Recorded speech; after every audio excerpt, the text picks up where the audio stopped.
আসসালামু আলাইকুম ভিউয়ার্স, আশা করি প্রত্যেকেই ভালো আছেন।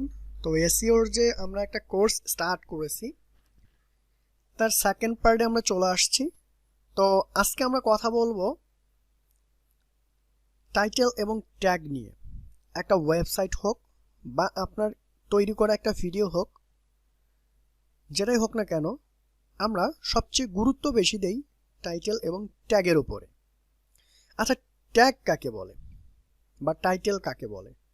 তো এক্সাম্পল হিসেবে আগে আমি আপনাদেরকে এক্সাম্পল দিব, তারপর আমরা এই পেজটুকু পড়ব। তো আমি যদি ইউটিউব চ্যানেলে ভিজিট করার পরে আমি লাইক দ্যাট যে কোনো একটা ভিডিও ওপেন করতে পারি, এনিওয়ান। ধরুন আমি এখান থেকে এই ভিডিওটা ওপেন করতেছি। তো এই যে ভিডিওটা আমি ওপেন করলাম, এখানে অবশ্যই এটা একটা টাইটেল এবং এখানে আমরা যা দেখি এটা ডিসক্রিপশন, এবং এখানে দেখতে পাচ্ছেন আপনি ট্যাগ।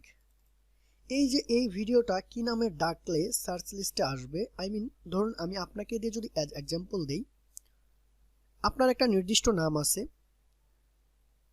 ধরুন আপনার নাম হচ্ছে করিম। এলাকার কিছু দুষ্ট পোলাপান আছে যেগুলো আপনাকে কি বলে, করিম বলে ডাকে না, বিভিন্ন নাম ধরে ডাকে, তাহলে তো আপনাকে মনে হয় পাবে না, কারণ বিভিন্ন নাম তো আর এলাকার মানুষ জানে না, সবাই জানে আপনার নাম করিম। তাহলে অবশ্যই আপনাকে সেই নাম ধরে ডাকতে হবে। তাহলে সেই নামটাকে আমরা ট্যাগ বলতে পারি, যেটাকে ডাকলে আপনাকে খুঁজে পাওয়া যাবে, সেটাকে আমরা ট্যাগ বলতে পারি। যেমন ধরেন আপনি একটা ভিডিও ক্রিয়েট করছেন, how to earn money in online বা how to create a video. আপনি যে কোনো ধরনের একটা ভিডিও তৈরি করবেন, ভিডিওটার ট্যাগলাইনের সাথে টাইটেলটা 100% মিল রাখতে হবে। বা আপনার ওয়েবসাইট আছে যেখানে আপনি রান্নাবান্না সম্পর্কে বিভিন্ন ধরনের পোস্ট করেন, তাহলে সেই পোস্টগুলোর টাইটেলটা অবশ্যই যে রান্নাটা হবে, যেমন লাইক দ্যাট আজকে আপনি গরুর মাংস রান্না করবেন, তাহলে এর উপরে ভিত্তি করে আপনার টাইটেলটা প্রয়োজন। যেমন ধরুন এটা টাইটেল আছে কোরআন তিলাওয়াত, এর উপরে ভিত্তি করে এখানে সেই ট্যাগগুলো দেওয়া হয়েছে। আশা করি ট্যাগ আর টাইটেল এই দুটো জিনিস আপনি ক্লিয়ার। একটা ওয়েবসাইটে যখন আমরা ভিজিট করব তখন অবশ্যই আপনি ফার্স্ট যেটা হেডিং লাইন থাকবে, এই যেমন এটা হচ্ছে আপনাদের টাইটেল, দেন আমরা এগে যে সার্চ করে পেলাম সেগুলো হচ্ছে ট্যাগ। ওকে, এখন আশা করি এই দুটো জিনিস আপনাদের ক্লিয়ার। এখন আমরা একটু এটাকে পড়ে দেখি আসলে ওয়েবসাইট আমাদেরকে কি বলতেছে। এটা খুবই গুরুত্বপূর্ণ একটা ওয়েব পেজের জন্য। ইউজার এবং সার্চ ইঞ্জিন উভয়ই একটা বলে দেয় যে পেজের মধ্যে কি আছে, অর্থাৎ এটা টাইটেল একটা পেজের সারাংশ। আমি আগেই বলেছি আপনাকে খুঁজে পাওয়ার জন্য যে টাইটেল আর ট্যাগ আমরা ব্যবহার করি সেটাই হচ্ছে সবচেয়ে মেইন বিষয়।